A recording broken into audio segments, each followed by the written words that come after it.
Good morning, everyone. Thank you for being here. It's great to be here at the Fredericton Bowling Club alongside Matt DeCourcy. For the last 4 years, Matt has been doing a tremendous job representing his community in Ottawa. He has fought for the things that matter most to families. Things like better support for seniors, the new Canada Child Benefit, and mitigating the impacts of floods in the region. I know that Matt is ready to continue this important work after October 21st and keep moving Fredericton forward. Also happy to be here with some of our great members of the New Brunswick team and look forward to continuing to work with them as well. Jeanette, Karen, and Elena. My friends, in every election, we get to make an important choice about the kind of country we want to live in. We get to decide what kind of future we want to build together. In 2015, after a decade of failed Conservative policy, Canada's economy was flat. Economic growth, job creation, wage growth, all were stalled thanks to a Conservative government that believed cuts and austerity were the answers to everything. Les Canadiens ont donc choisi une nouvelle équipe qui était prête à investir dans les gens et dans leur communauté.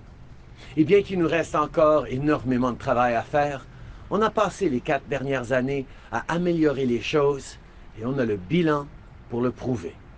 Across the country, poverty is down and unemployment is low and job creation is way up.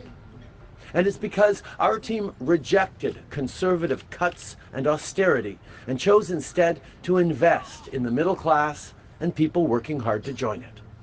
We've put more money in people's pockets by cutting taxes for the middle class and raising them on the wealthiest 1%. We stopped sending child benefit checks to millionaires so we could send more to the single parent working 2 jobs, more to the family of 5 that falls a bit short at the end of the month. And we're conserving more of our nature and ensuring that our air stays clean and our water stays safe, because we owe it to our kids and to ourselves to take care of our environment. Les investissements dont je vous parle font une vraie différence dans la vie des gens. Et cet automne, les Canadiens pourront voter pour le genre de pays dans lequel ils veulent vivre. Le 21 octobre, on aura tous un choix à faire. On peut continuer d'avancer ou on peut revenir aux politiques des années Harper. That's the choice. It's that clear, and it's that important. Conservatives like to say they're for the people, but then they cut taxes for the wealthy and cut services for everybody else, including for seniors. Our Liberal government chose to move Canada forward by investing in families, in seniors, and in our communities, by having faith in Canadians, and the results speak for themselves. In 4 short years, Canadians have created over 1 million jobs. We negotiated new health accords with the provinces and territories, including historic investments in mental health and in home care. The new Canada Child Benefit is helping parents with hundreds of dollars tax-free every month, and we've lifted 900,000 Canadians out of poverty, including 300,000 kids. We're off to a great start, but we know that here in New Brunswick and right across the country, there's more to do. We know more people need our help. Canadians are living longer than ever before, but as they age, costs go up. So a lot of people are struggling to keep up with the costs of prescription drugs, to make rent, and to buy their grandkids presents for Christmas. Our parents have worked so hard and sacrificed so much to give us a good life.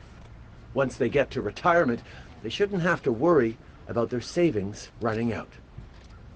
One of the first things we did when we took office was to reverse the Harper government's decision to raise the age of eligibility for old age security and the guaranteed income supplement to 67 from 65. We boosted GIS by nearly $1,000 for low-income seniors who live alone, something the Conservative leader didn't support. On a aussi bonifié le régime de pension du Canada parce que dans un pays comme le nôtre, les aînés ne devraient pas avoir du mal à se rendre à la fin du mois. et on a augmenté le montant de l'exemption des gains du supplément de revenu garanti de façon à ce que les aînés à faible revenu qui veulent continuer de travailler puissent garder une plus grande part de leur chèque de paye. Today, we're continuing this important work of investing in and supporting our seniors by announcing that a re-elected Liberal government will increase old age security by an extra 10% once folks turn 75.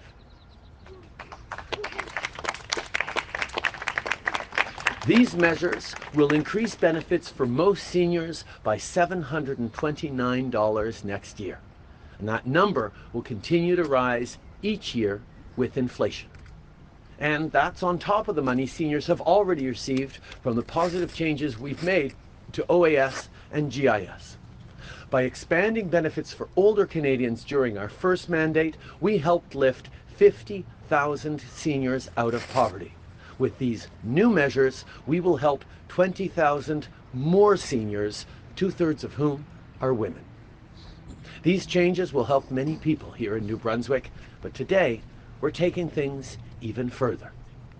A new Liberal government will also work with provinces and territories to boost the Canada Pension Plan and the Quebec Pension Plan's survivor benefits by 25%. For a surviving spouse, this would mean an increase in maximum benefits of more than $2,000 per year. Losing your partner is one of the hardest things people will have to go through in their lives. With this new measure, our government is giving those who've lost a loved one some much needed breathing room as they grieve and adjust to a new life. My friends, seniors have built the Canada that we know and love today, and they deserve to enjoy their golden years to the fullest. While the Conservative leader wants to go back to the policies of the Harper years, policies that hurt seniors, our new Liberal government will continue to step up for those who need it and deserve it most. Because at the end of the day, politics is about people. It's about you. And whether you're 7 or 77, you deserve a real plan for the future. My friends, we've done a lot over the past 4 years together, but the truth is, we're just getting started. On October 21st, we all have an important choice to make. Will we go back to the failed policies of the past, or will we continue to move forward? I'm for moving forward for everyone. Merci d'être ici ce matin, tout le monde.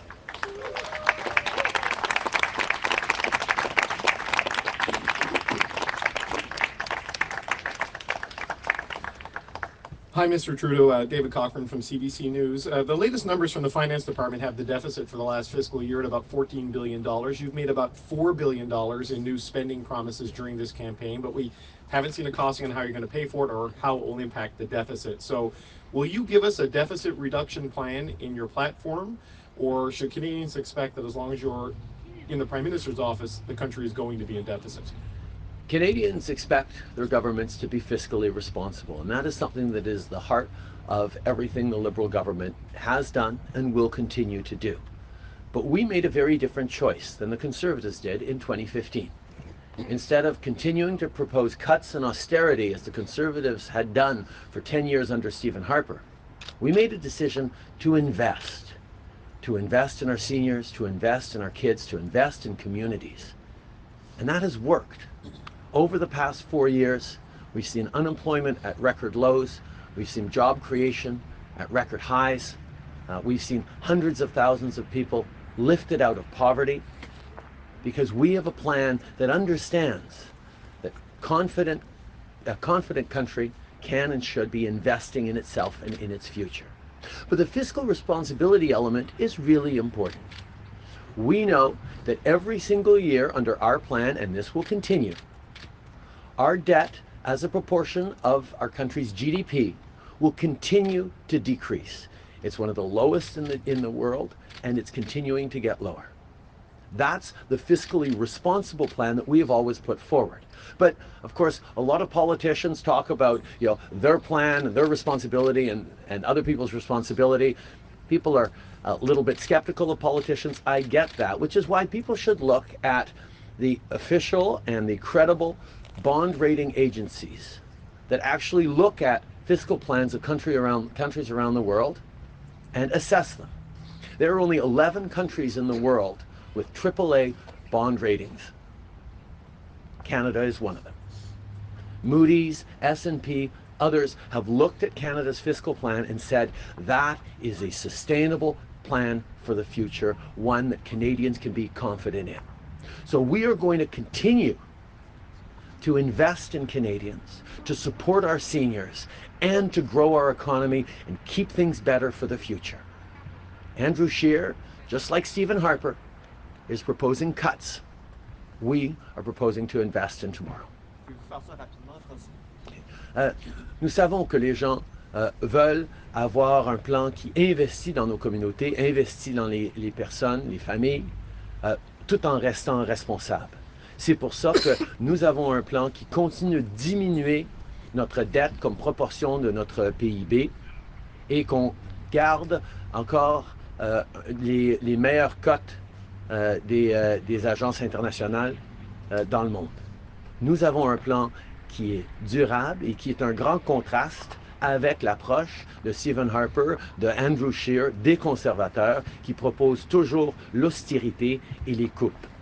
On ne peut pas créer de la croissance économique en coupant dans les services pour les gens. Les conservateurs ne comprennent pas ça. Et nous, on a démontré au cours des 4 dernières années que justement en investissant dans les gens, dans les familles, dans la classe moyenne, dans nos communautés, on a créé de la croissance, on a créé des emplois et on a sorti bien des gens de la pauvreté.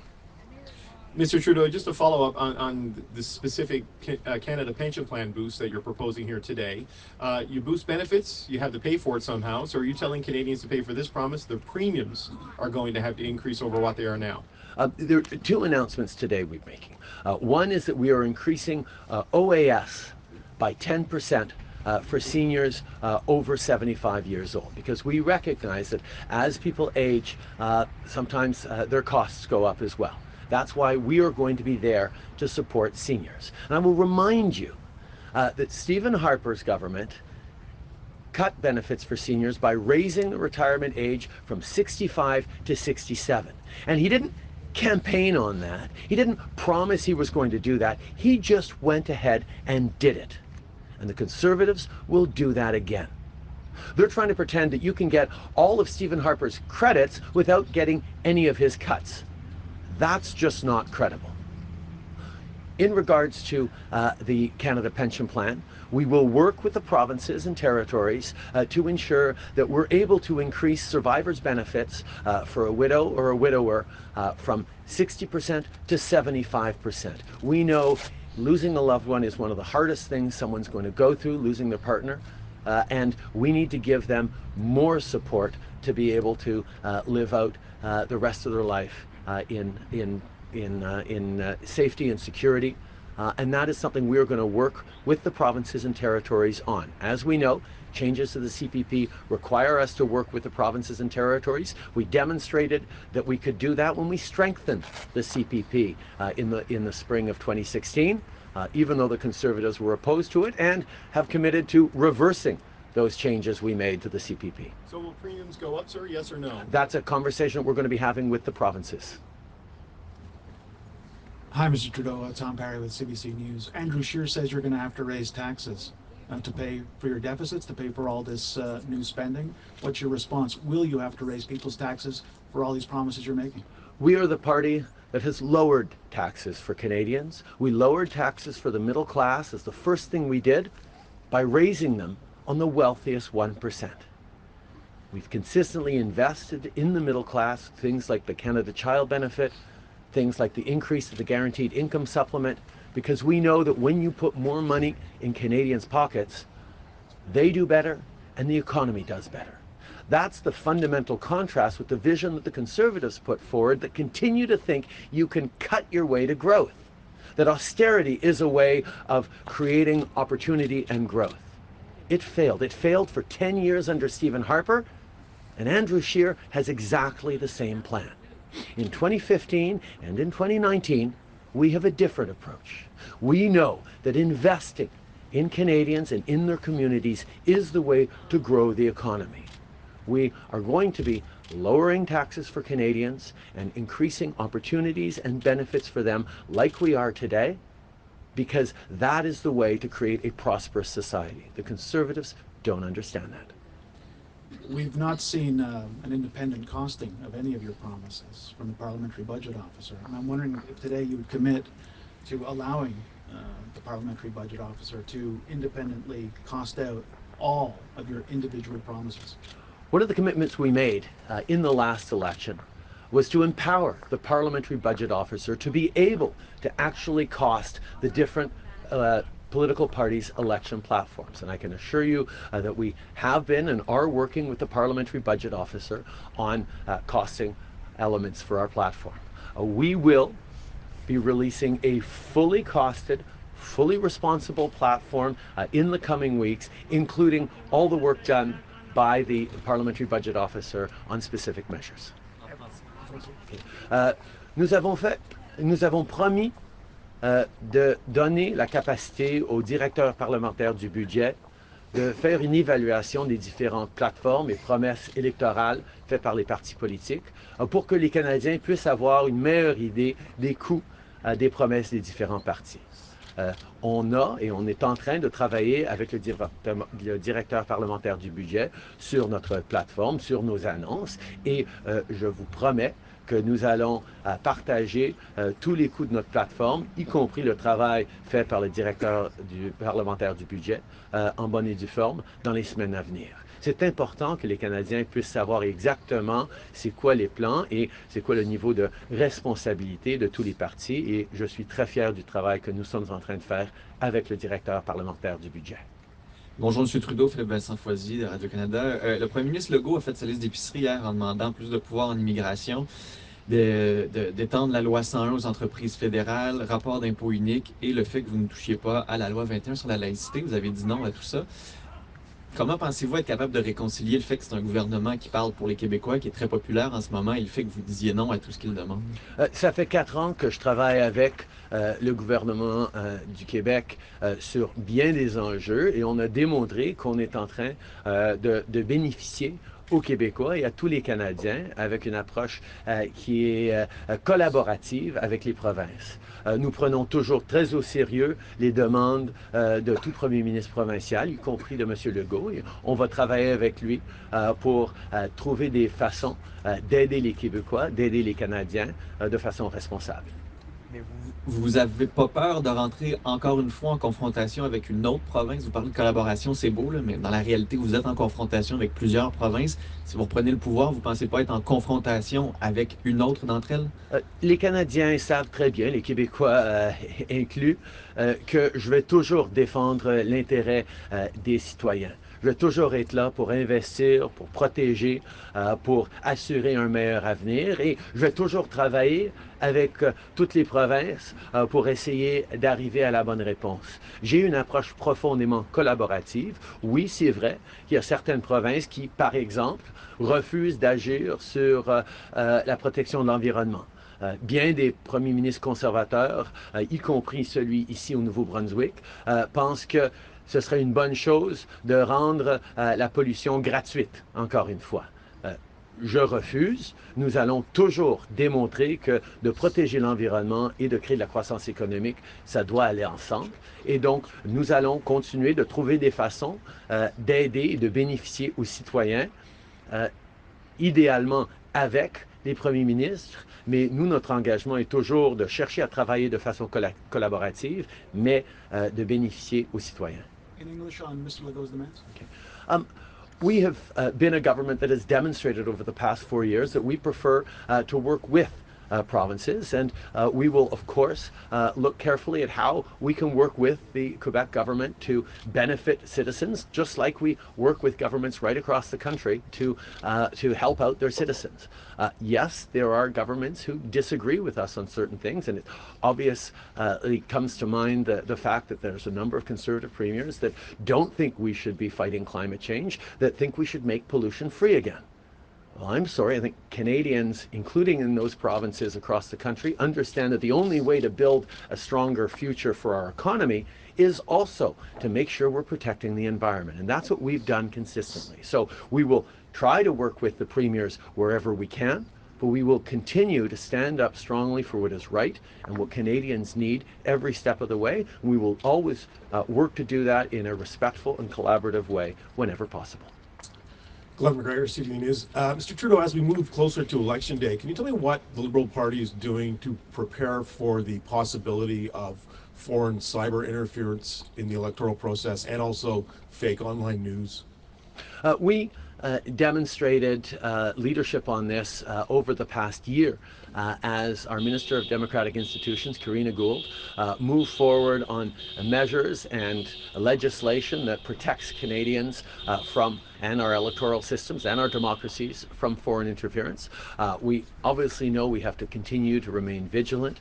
We have intelligence agencies and security agencies who are ensuring that we are continuing to have free and fair elections. We have created bodies that are there independently to oversee if there is interference in our electoral process. At the same time, however, citizens need to be very alert and aware of the propagation of misinformation and falsehoods on the internet.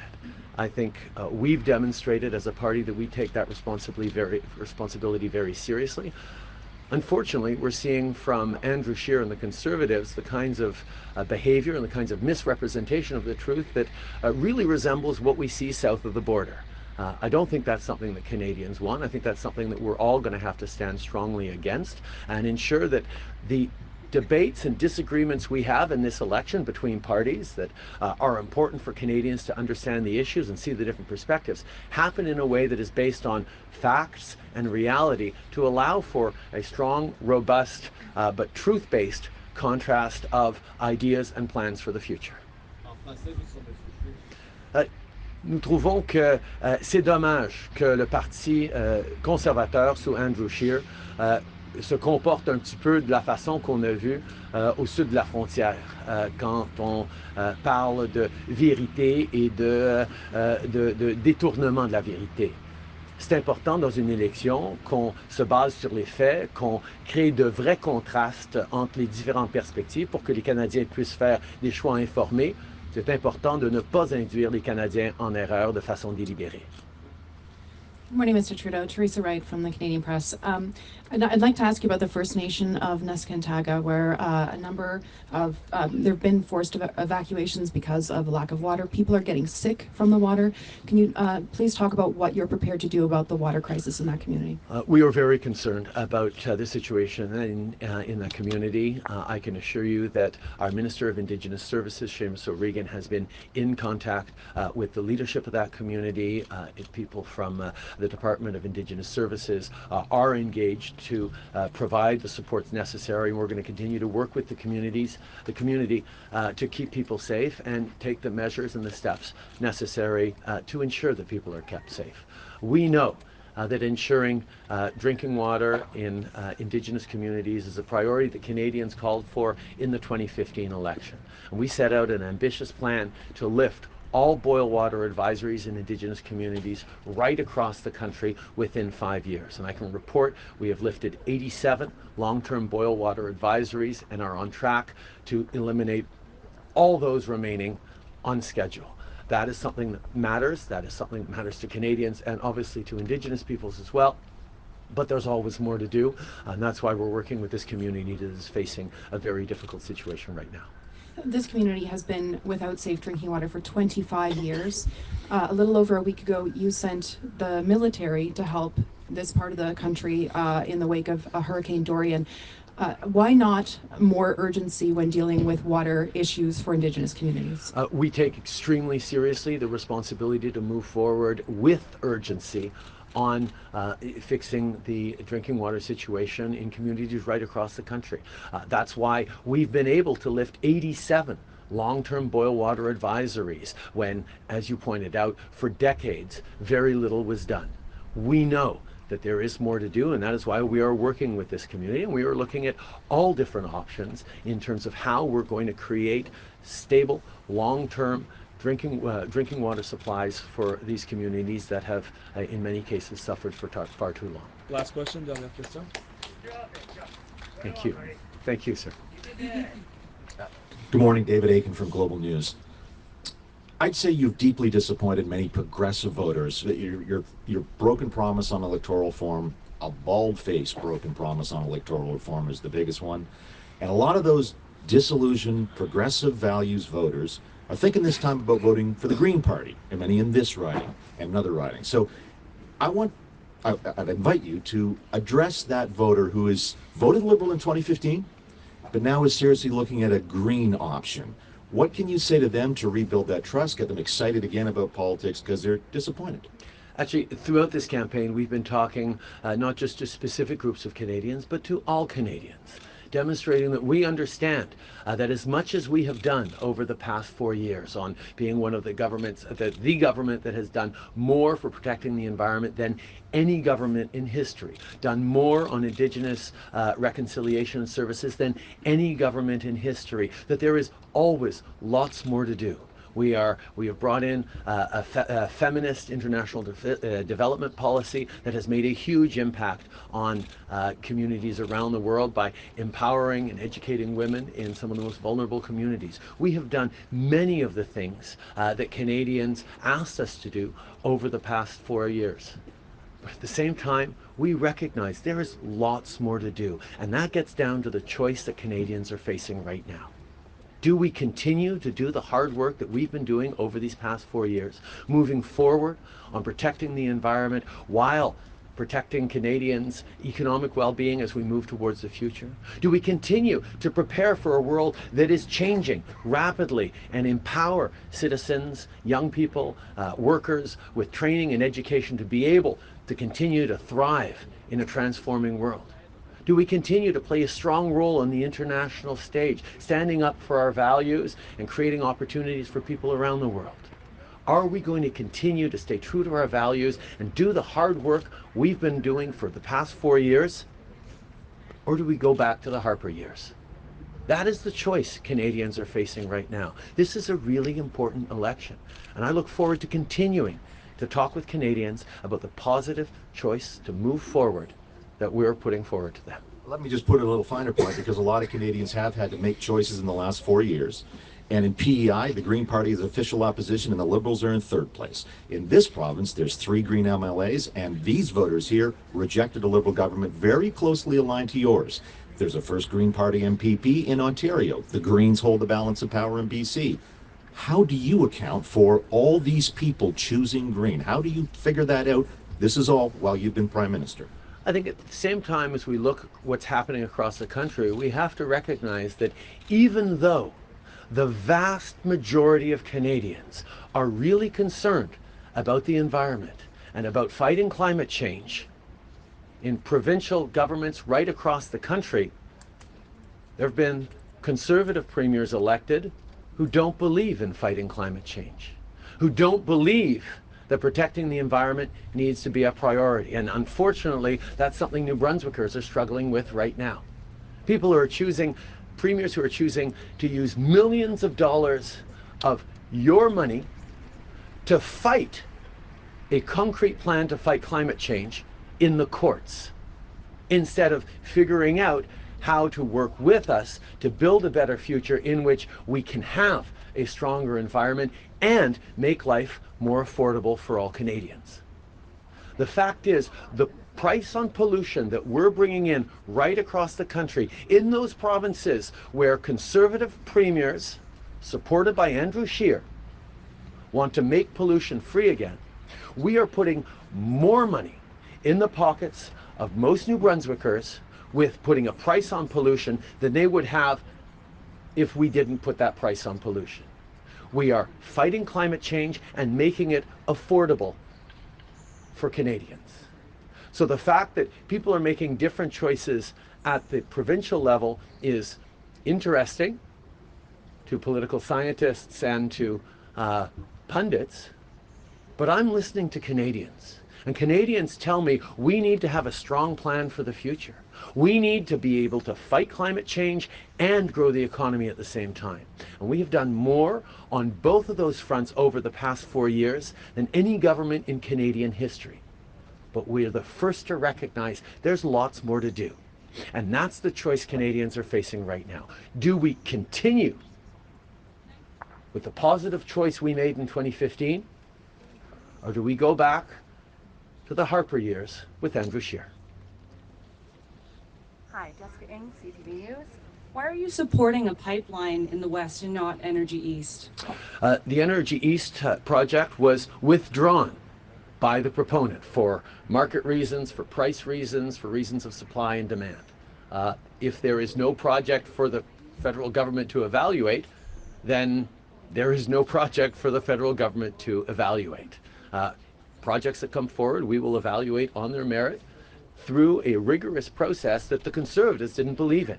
We know the only way to build infrastructure projects, particularly energy infrastructure projects, is to demonstrate responsibility towards the environment, partnership with Indigenous peoples, and to work collaboratively with communities and governments right across the country. And as projects come forward, we will submit them through a rigorous process. But if the proponent withdraws a project, we can't make a determination on that project. Okay.